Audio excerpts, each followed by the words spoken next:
할렐루야. 하나님께서 오늘 이 자리에 우리와 함께 하시는 줄로 믿습니다. 하나님의 은혜와 평강이 여러분의 삶에 함께 하시기를 주님의 이름으로 축복합니다. 자, 오늘은 그리스도의 일꾼이라고 하는 제목으로 하나님의 말씀을 전하겠습니다. 고린도 교회는 세상의 기준으로 이제 사람들을 서로 판단하고 또 복음 사역자들을 인간적인 조건으로 평가했습니다. 그러나 바울은 이 판단이라고 하는 것, 그 판단의 영역과 판단의 주인은 하나님뿐이라고 말씀하고 있는 것입니다. 최고의 재판장이신 하나님 앞에 이제 각 사람이 마지막 날 최후의 심판을 받게 될 것입니다. 그러므로 우리는 어떤 사람의 판단이나 사람의 평가를 두려워하고 눈치를 볼 것이 아니라 하나님 앞에서 하나님이 우리를 판단하실 그 최종 판단을 기억하면서 우리가 맡은 그런 귀한 책임을 잘 감당해야 할 줄로 믿습니다. 오늘 말씀을 통해서 몇 가지 교훈을 살피며 은혜를 나누겠습니다. 첫 번째로 그리스도의 일꾼은 맡기신 사명을 위해서 충성을 다하는 사람입니다. 1절로 2절 말씀에 보시면 바울은 자신이나 아볼로 같은 또 베드로와 같은 그런 복음 사역자들은 다 그리스도의 일꾼이고 하나님의 비밀을 맡은 자라고 그렇게 고백하고 있습니다. 그러니까 하나님께서 놀라운 비밀 감추어 창세전부터 계획하시고 감추어 두었다가 예수 그리스도 십자가를 통해서 드러내신 그 인간 구원의 복음, 하나님의 지혜, 하나님의 능력, 이제 그것을 이제 맡겨주셨다라고 말씀하고 있는 것이죠. 자신들은 그 복음을 맡은 사람들이라고 말하는 것입니다. 부활하신 예수님께서는 승천하시기 전에 디베랴 바닷가에서 이제 베드로에게 이렇게 말씀하셨어요. 내 어린 양을 먹이라, 내 양을 치라, 내 양을 먹이라. 이렇게 3번 반복해서 말씀하신 것. 여러분, 주님이 우리에게 명하신 가장 그런 귀한 일들, 그것은 바로 목자가 양떼를 돌보고 양떼를 먹이고 양떼를 마시우고 양떼를 인도하고 양떼를 먹이는 것처럼 그렇게 하나님의 그런 말씀, 진리의 복음을 그렇게 나누어 주고 전하는 것, 그것이 바로 목자의 사명이고 우리 그리스도인들의 본분임을 기억하시기 바랍니다. 목자는 자신의 생명을 아끼지 아니하고 양떼를 돌보는 그런 사람입니다.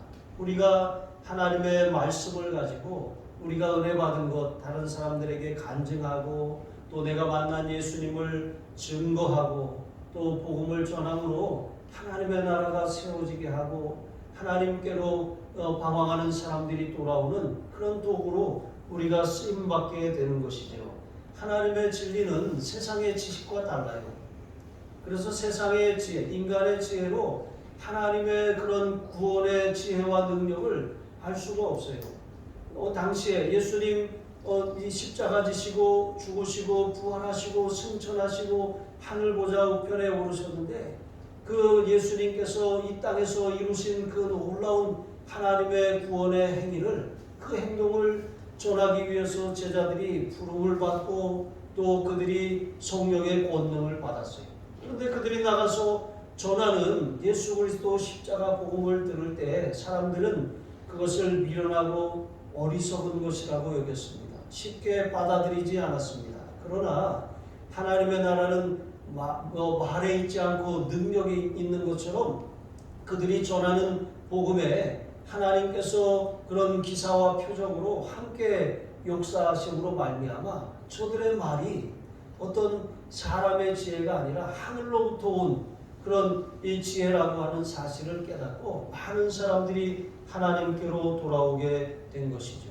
여러분, 이 지혜는 사람이 연구해서 깨달을 수 있는 것이 아니라 성령께서 깨닫게 해주셔야 하는 것이죠.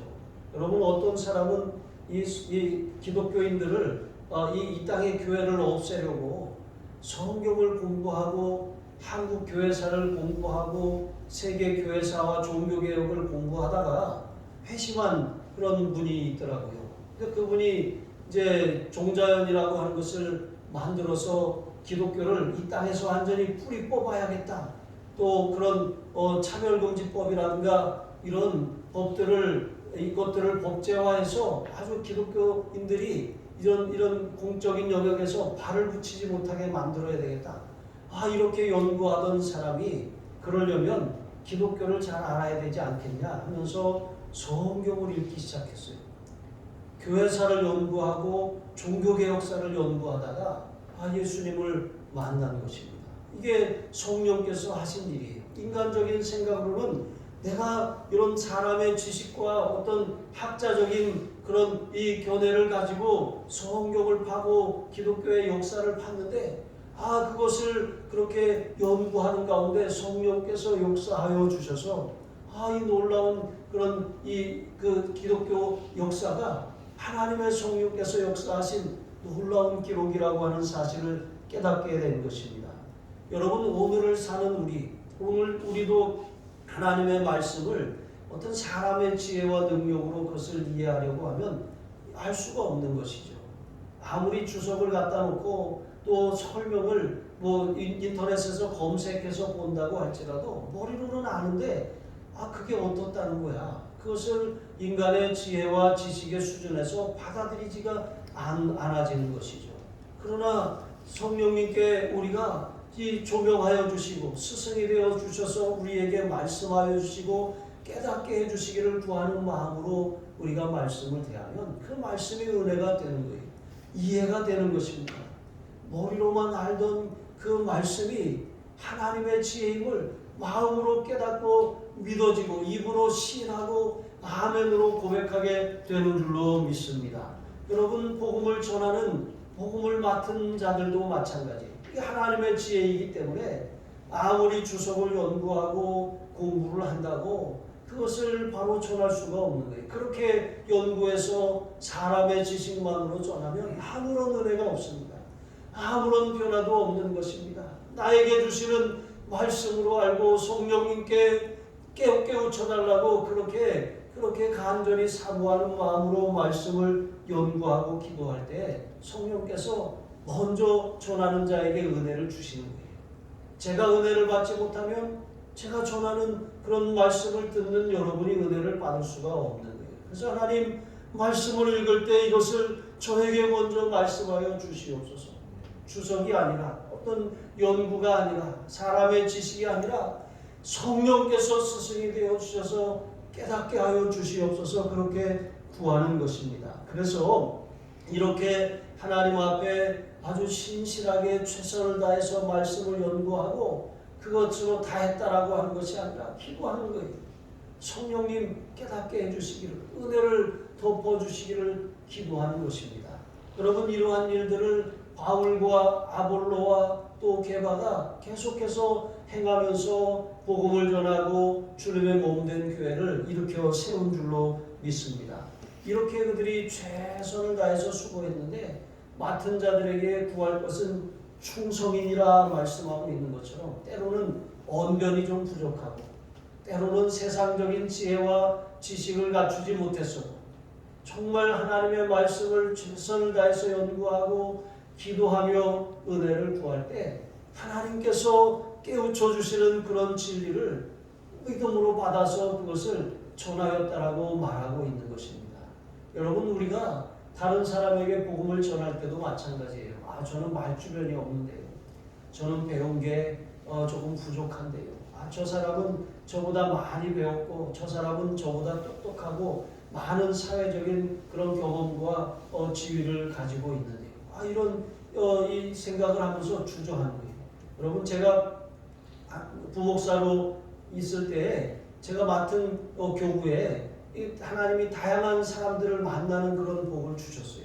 어떤 분은 부인이 판사고 남편은 검사였고 어떤 분은 부부가 의사였고 어떤 사람은 큰 사업을 하는 사장님이고 이런 분들도 있고 그냥 또 제일 많았던 분들이 이제 삼성과 관련된 그런 직종에서 일하시는 분들이 그 협력업체에서 일하시는 분들도 있고 여러 가지 정치적인 성향과 여러 가지 그런 어떤 배경과 그런 삶의 그런 수준을 다양하게 가지고 있는 분들을 하나님이 만나게 하신 거예요. 그런데 그분들을 신방에 보면 인생의 문제가 다 똑같아요. 그들이 고민하는 그런 기도의 제목, 그런 소원이 다 비슷해요. 이 정도의 차이는 있을지 모르겠지만 사람들이 보기에 저 사람은 나보다 낫고 저 사람은 나보다 뛰어나지, 저 사람은 내가 걱정하는 이런 문제들로 어려움을 당하지 않지, 이렇게 생각할지 모르겠지만 제가 신방에 보니까 다 똑같아요. 다 그 사람이 그 사람이고, 사람은 다 죄인이고, 다 은혜가 필요하고, 다 하나님의 말씀을 먹어야 하고, 다 영적으로 성장하기 위해서는 이 훈련을 받아야 하고, 또 연단을 받아야 하고, 배워야 한다는 것은 다 동일하다라고 하는 것을 깨달았습니다. 다 복음이 필요한 사람들입니다. 그런데 그들이 복음을 바로 듣게 하려면 그 사람들을 어떤 외모나 형편이나 겉모습이 아니라 똑같은 영혼으로 대할 때 하나님께서 말씀을 주시는 줄로 믿습니다. 여러분, 여기에 이제 바울은 자신들이 복음을 위하여서 하나님의 비밀을 맡은 그리스도의 일꾼이라고 말하고 있는데, 여기 일꾼이라고 하는 말, 휘페레테스라고 하는 이 헬라어는 배 밑에서 노를 젓는 노예를 말하는 거예요. 우리가 무슨 명량해전이나 이런 영화를 보면 거북선 아래서 막 열심히 노를 이렇게 젓는, 정말 근육이 터질 것 같이 그렇게 노를 젓는 그런 이 사람들의 모습을 우리가 봅니다. 그런데 그 거대한 배가 움직이려면 그런 한 사람 한 사람의 수고와 노력이 필요하다라고 다는 것이죠. 이렇게 우리는 주님의 구원선, 교회라고 하는 주님의 구원선을 움직이기 위해서 우리 각 사람이 복음을 위해서 애쓰고 다 수고하는 거예요. 보이지 않게, 보이지 않는 것에서 수고하는 그 일들이 아무것도 아닌 것 같지만 이 구원선을 움직이고 있는 것입니다. 하나님의 나라 확장하기 위해서 그렇게 귀하게 쓰임받고 있는 것입니다. 바울이 이렇게 말하는 것은 자신은 아무것도 아니라고 말하는 거예요. 보이지도 않는다라고 말하는 거예요. 그 수고가 아무것도 아니지만 그 수고들이 모아져서 이렇게 이 복음이 전파되고 주님의 몸된 교회가 세워지게 되었다라고 말씀하고 있는 것입니다. 그렇게 그는 충성함으로 하나님의 비밀을 맡은 책임과 소임을 다했습니다. 바울이 이렇게 말하는 것은 자기를 자랑하기 위해서 하는 것이 아니라 여러분 또한, 복음을 들은 여러분 또한 마찬가지입니다. 여러분이 제가 전한 말씀을 사람의 말로 받지 아니하고 하나님의 말씀으로 받았기 때문에 이렇게 복음을 받아들이고 하나님의 자녀가 되는 것입니다. 여러분들이 모여서 거룩한 공동체인 교회가 세워졌습니다. 그런데 여러분, 교회 안에 거짓 교사들이 들어와 있습니다. 이 거짓 교사들은 복음을 지속하고 또 복음 진리를 거슬러서 이제 이 말씀에서 벗어나고 떠나게 하는 자들입니다. 여러분, 오늘날 하나님의 교회나 신천지와 같은 그런 이단들이 하는 일이 무엇입니까? 복음 진리를 이렇게 왜곡하는 거예요. 하나님의 말씀을 우리가 문맥을 잘 살펴보아야 되는 것입니다. 이 위의 절, 아래 절, 이렇게 전후 문맥만 잘 살펴보아도 그 사람들이 하는 말이 과연 그러한지 그것을 우리가 발견할 수가 있어요. 여러분, 신천지는 개역 한글 성경만 써요.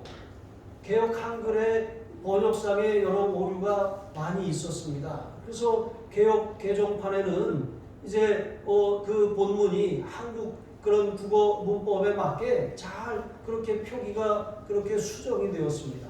그런데 아직도 개역 한글판을 쓰는 이유가 무엇입니까? 그들의 교리, 그들이 하는 말이 그 단어 하나하나에 매여 있기 때문에 그렇습니다.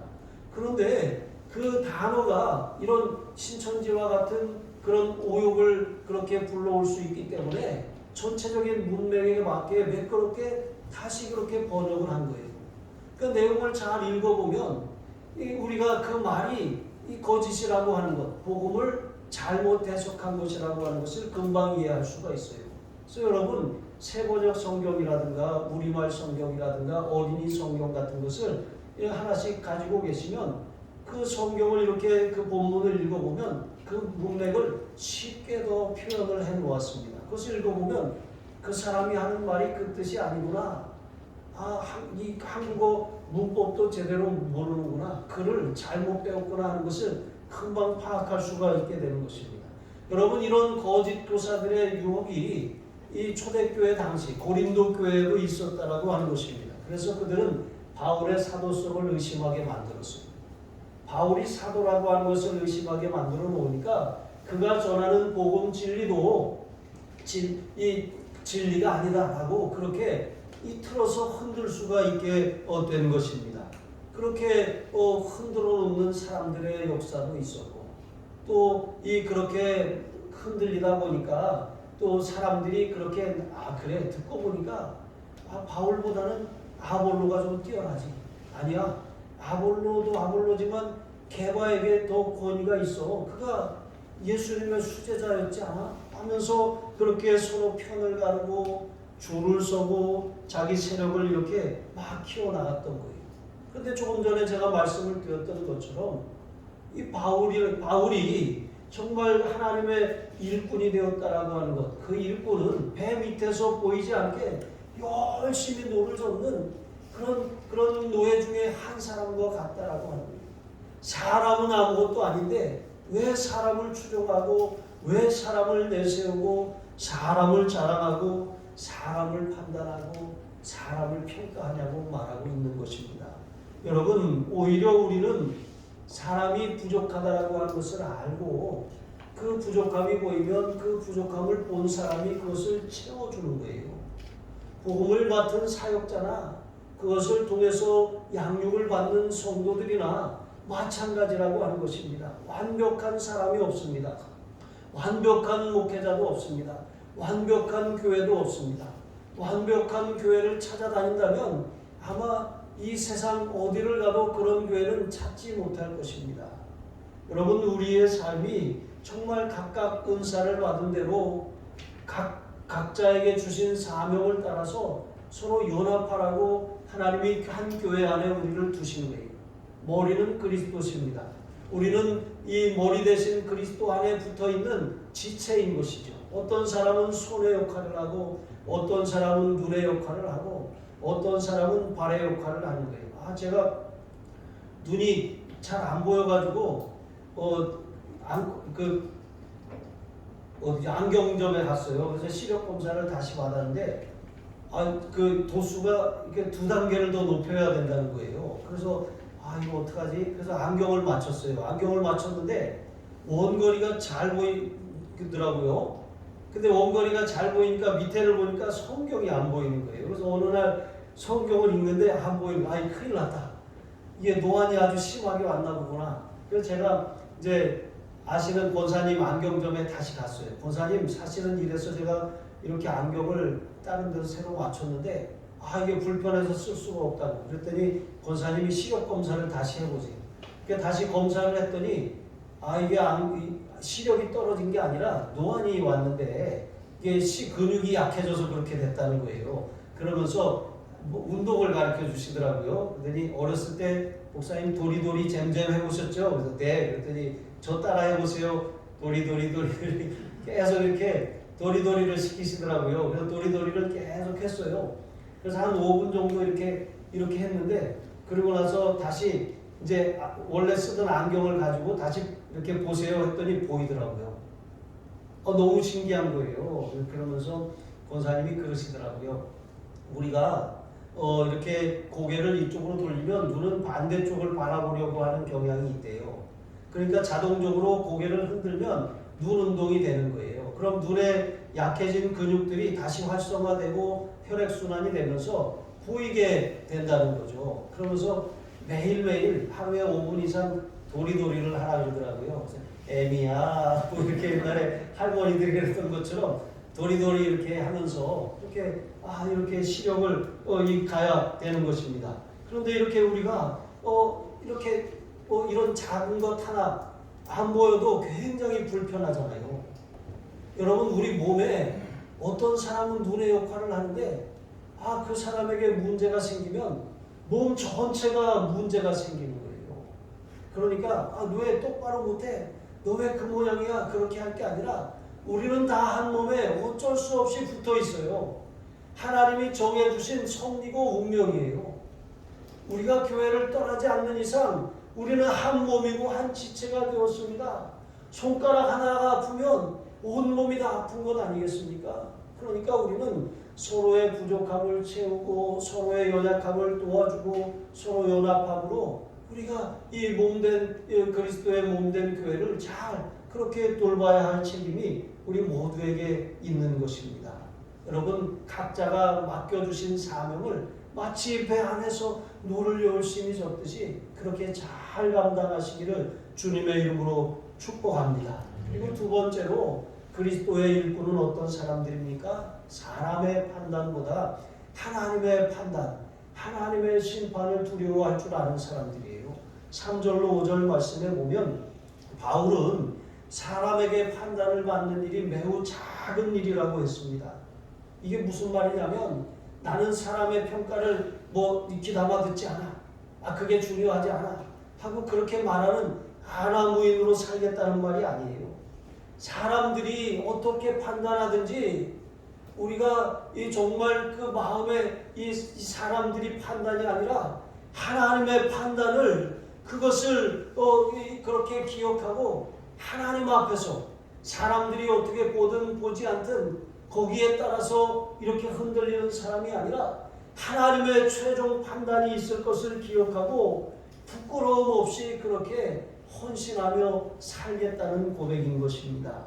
그리스도의 일꾼으로 하나님의 비밀을 맡은 종으로 그렇게 누가 보든 안 보든 하나님의 그런 최종 판결을 기억하면서 그렇게 헌신하겠다라고 말하는 것입니다.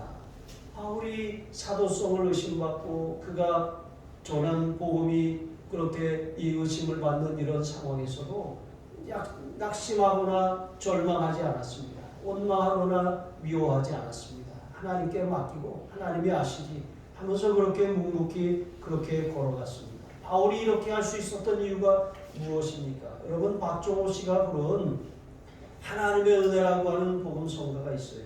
여기 가사가 이렇습니다. 나를 지으신 이가 하나님, 나를 부르신 이가 하나님, 나를 보내신 이가 하나님, 나의 나된 것은 다 하나님의 은혜라. 그러니까 하나님이 나를 지으셨습니다. 하나님이 나를 부르셨습니다. 하나님이 나를 보내셨습니다. 나의 나된 것은 다 하나님의 은혜이고 하나님의 섭리입니다. 나의 달려갈 길 다하도록 나의 마지막 호흡 다하도록 그 십자가 품게 하신 것 다 하나님의 은혜입니다.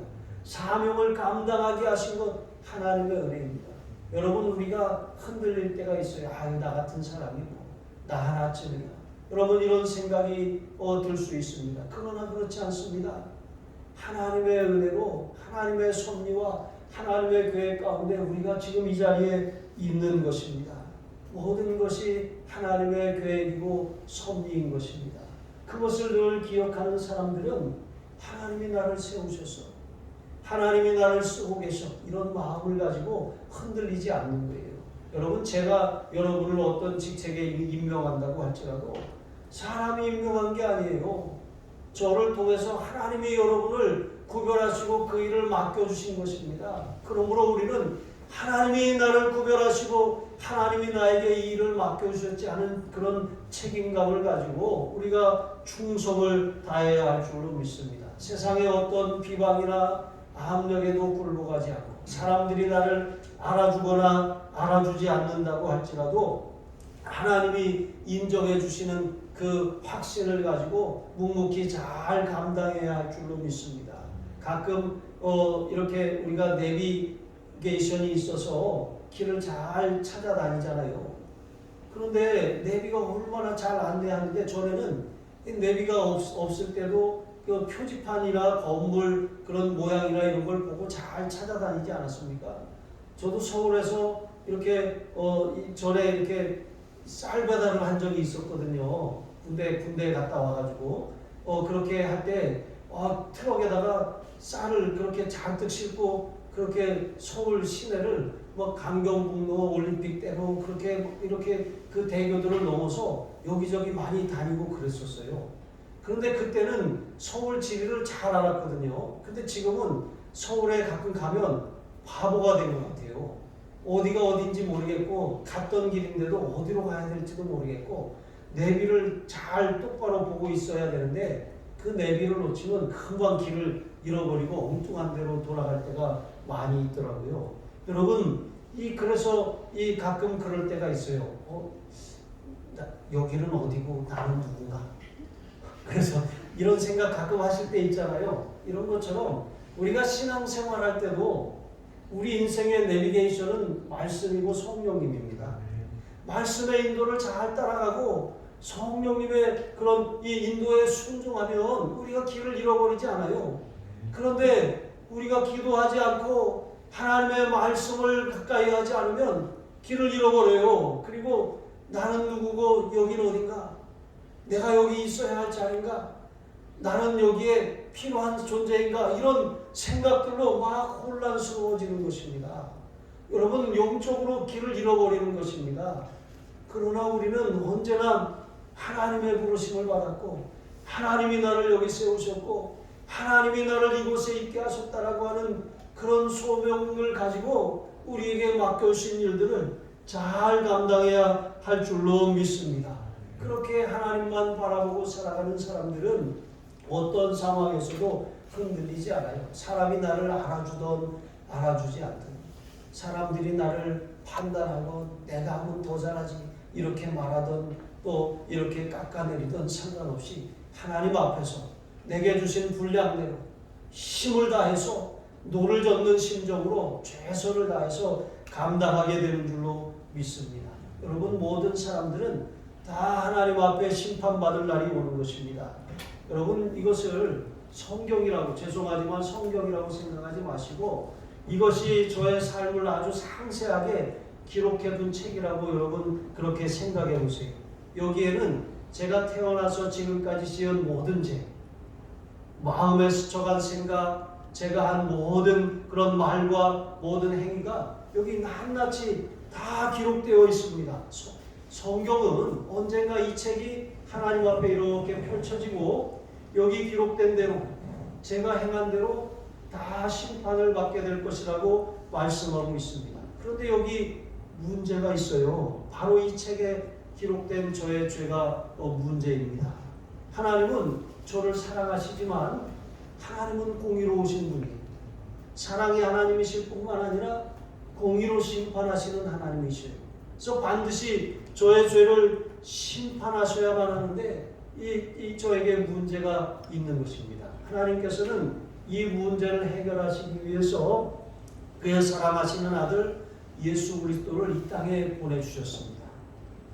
우리는 다 양 같아서 그릇 행하여 각기 째길로 갔거늘 여호와께서는 우리 모두의 죄악을 그에게 예수님에게 감당시키셨도다 말씀하셨습니다. 여러분, 저의 죄가 누구에게로 갔습니까? 예수님에게로 갔어요. 예수님이 저의 죄를 담당해 주셨습니다. 하나님이 미워하시는 그 죄를 하나님이 사랑하시는 그 아들 예수 그리스도에게 옮겨주신 것입니다. 우리는 이 사실을 믿고 그렇게 살아가는 사람들입니다. 이 땅에 사는 날 동안 우리의 모든 죄와 허물을 예수님이 가져가셨어요.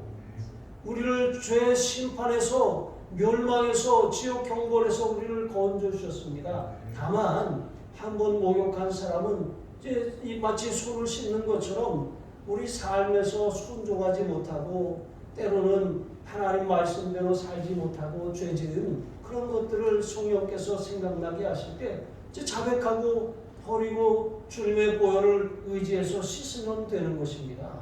천국 가는 데는 아무런 문제가 없어요. 하지만 우리의 행위에는 상급이 있습니다. 하나님께서 우리의 삶을 심판하시는 날이 와요. 믿지 않는 사람들은 그 심판을 통해서 영원한 지옥 형벌을 받습니다. 그러나 우리 믿는 하나님의 백성들, 구원받은 사람들은 천국에는 들어가지만 우리의 삶의 그런 행위에 따른 그런 상급이 있다라고 하는 것을 우리가 늘 기억해야 하는 것이죠. 그러므로 우리는 사람의 그런 평가나 사람의 칭찬이 아니라 하나님이 우리에게 주실 그 상급을 바라보면서 개털 모자가 아니라 하나님이 주시는 그런 은혜의 면류관을 받기 위해서 여러분 있는 자리에서 충성을 다하시길 주님의 이름으로 축복합니다. 그리고 마지막 세 번째로 여러분 그리스도의 일꾼은 자기 왕국이 아니라 하나님의 나라를 세우는 사람입니다. 6절로 8절에 보시면 바울과 아볼로는 항상 고린도 교인들을 향해서 그들에게 본이 되는 삶을 살았노라고 그렇게 고백합니다. 무엇보다도 바울은 복음을 전하여서 이제 고린도 교회가 세워질 수 있는 기초를 놓았어요. 그리고 아볼로는 말씀을 자세히 그렇게 가르쳐서 양육함으로 교회가 잘 세워질 수 있도록 그렇게 한 사람입니다. 그런데 두 사람 사이에 개척자나 또 그것을 세운 사람이나 그것을 또 굳건하게 한 개바나 어떤 사람도 그것을 내가 더 잘했느니 너는 잘못했느니 이렇게 시기하거나 깎아내리지 않았습니다. 그들은 다 각자가 한 역할들을 통해서 어떤 사람은 기초를 놓고 어떤 사람은 건물을 올림으로 잘 협력하는 그런 모습, 그런 본을 보여주신 것입니다. 여러분 이런 본을 통해서 고린도 교회가 하나님의 말씀을 잘 받을 뿐만 아니라 그들이 서로 지체가 되어서 서로 협력하고 주님의 몸된 교회를 세우고 하나님의 나라를 확장할 그런 책임을 가지라고 그들에게 본을 보인 것이죠. 그런데 바울과 아볼로의 기대와는 달리 고린도 교회가 서로 파당을 나누어서 서로 갈라져 있습니다. 어떤 지도자, 자신들이 선호하고 추종하는 지도자들을 중심으로 자기 파를 만든 거예요. 바울파, 게바파, 아볼로파, 그리스도파 이렇게 나뉘어서 주님의 몸이 다 쪼개지고 나뉘어져 있는 것입니다. 그런데 여러분 여기에 자기의 어떤 이익이나 자기의 관심이나 자기의 그런 추종하는 그런 이념이나 이런 것들을 가지고 뭉친 여러분 이것은 그들만의 왕국인 거예요. 하나님의 나라가 아닌 것입니다. 여러분 하나님께서는 이 땅에 하나님의 나라를 세우라고 교회를 세워주신 것입니다. 근데 교회가 서로 나뉘어지고 다투고 분열하면 하나님의 나라를 세우기는커녕 스스로 무너뜨리고 스스로 무너지고 마는 것입니다. 여러분 그러므로 우리는 이 정말 하나님 앞에 우리 주님의 몸된 교회가 하나 되어야지만 정말 하나님 나라 확장의 그런 귀한 도구로 힘있게 쓰임받을 수 있다는 것을 기억하고 살아가야 할 줄로 믿습니다. 여러분 오늘 말씀해 보니까 이들의 문제가 무엇입니까? 여기 보니까 기록된 말씀을 넘어갔기 때문이라고 말씀하고 있는 거예요. 말씀을 벗어난 거예요. 여러분 하나님의 말씀은 우리 삶의 울타리입니다. 하나님께서 태초에 천지를 창조하실 때 말씀으로 창조하셨어요. 우주 삼라 만상은 하나님이 정하신 질서와 한계를 따라서 움직이고 있습니다. 여러분 하나님이 존재하시게 하신 모든 것은 하나님이 정하신 한계를 넘으면 안 되는 거예요. 여러분 엄연히 한계가 있잖아요. 바다와 육지에 한계가 있습니다. 하늘과 땅에 한계가 있습니다. 하늘과 하늘 위에 하늘에 한계가 있습니다. 그런데 바다가 그 한계를 넘어서면 그게 뭐예요? 쓰나미입니다. 수해 전에 이 동남아에서 일어난 쓰나미로 엄청난 수만 명의 사람들이 죽어가고 이 섬들이 없어지는 엄청난 재앙이 오지 않았습니까? 이것처럼 하나님이 정해놓으신 한계를 넘는 그 순간이 바로 재앙이라고 하는 거예요. 남자와 여자의 구분이 있어요. 근데 요즘에는 남자와 여자의 구분이 없어졌습니다. 혼란한 그런 시대가 되었습니다. 또 여러분 어떻습니까? 이 도로에 이렇게 중앙선이 상행선과 하행선을 구분합니다. 그런데 이 중앙선이 없으면 서로 그렇게 앞다투어 갈 수밖에 없는 것이죠. 이런 구분이 생명선이라고 하는 것이죠. 여러분 이 국가에는 그런 국가가 정한 그런 도덕과 사회와 윤리와 법이라고 하는 기준이 있어요. 그런 테두리가 있습니다. 그것은 국가를 유지하는 그런 이 울타리인 것입니다. 근데 그것이 무너지면 무정부 상태가 되는 거예요. 여러분, 법 중에 최고의 법이 무엇입니까? 물론 율법이지만 여러분, 세상의 법 중에 최고의 법이 헌법입니다. 헌법이 무너지면 여러분, 국가 전체가 무너져 버리고 마는 것입니다. 이것이 이 헌법이라고 하는 것이 그냥 나온 것 같지만 여러분, 청교도들에 의해서 나온 거예요. 하나님의 말씀, 결국은 율법에서 나온 그런 헌법이 바로 우리 대한민국 법의 정신이 되었습니다. 그런데 오늘날 그 헌법을 막 바꾸려고 하고 그 법을 막 무너뜨리는 일들이 일어나는 거예요. 그런 시도들이 일어나는 것입니다. 나라와 나라의 경계가 무너지면 어떤 일이 벌어집니까? 러시아가 우크라이나를 침공했어요. 자기 땅이라고 하면서 먼저는 크림반도를 병합하고 이제는 본토를 또 그것을 병합해서 속국으로 만들려고 하는 것입니다. 여러분, 이런 시도들이 오늘날 있는 것입니다. 경계가 무너져 버리는 것입니다. 하나님이 나누어 놓으신 것을 사람이 그것을 하나가 되려고 하는 것인데 이게 성령으로 하나가 되어야지 이기적인 이념이나 사상으로 하나가 되려고 하는 그런 모든 시도는 하나님을 대하여 높아진 생각이고 교만입니다. 다 무너져야 하는 것이죠. 여러분, 그러므로 우리가 하나님의 말씀이라고 하는 테두리를 항상 벗어나지 않도록 우리 자신을 잘 지켜야 하는 것입니다. 말씀을 벗어나는 게 이단이에요. 말씀의 경계를 벗어나는 게 그게 신천지고 그게 하나님의 교회고 여러분, 그런 이단들이 거기서 나오는 것입니다. 그러므로 말씀을 우리가 바로 깨닫고 말씀으로 돌아올 때 우리의 삶의 영적 질서가 잡히고 삶이 제자리를 찾고 모든 것이 온전하게 돌아가게 되는 줄로 믿습니다. 사람이 자기 소견을 따라 살아가는 시대가 바로 사사기 시대였어요. 그때는 자기 소견에 오른 대로 살아가면서 자기만의 왕국을 구축했습니다. 심지어 어떤 일들이 벌어졌습니까? 미가라고 하는 그런 이 제사장을 자기 가정 이 제사장으로 삼아서 그렇게 이 우상을 숭배하고 그렇게 가족을 위해서 하나님의 성전에서 이 제사하고 예배해야 될 그런 이 신분을 망각하고 그런 자기 왕국, 자기 나라, 자기 신을 만드는 그런 패역한 일들이 일어났던 것입니다. 여러분, 자기 소견에 오른 대로 살아가는 그런 세상이 자기 왕국이에요. 하나님은 그런 왕국을 기뻐하지 않으십니다. 사울은 자기만의 왕국을 세우려고 하다가 망하고 말았습니다. 그러나 하나님의 마음에 합한 다윗은 하나님이 왕이십니다. 저는 하나님의 대리자일 뿐입니다. 하나님이 맡겨주신 민족, 하나님이 맡겨주신 나라, 하나님이 세우신 그런 이곳을 하나님의 방법으로 말씀과 하나님 앞에 기도하여서 통치하라고 세우신 대리자일 뿐입니다. 여러분, 이러한 마음으로 살아서 다윗은 정말 지금도 기억되는 그런 이 신앙의 기준이 되는 왕이 된 것이죠. 여러분, 우리의 교회도 우리 신앙도 마찬가지입니다.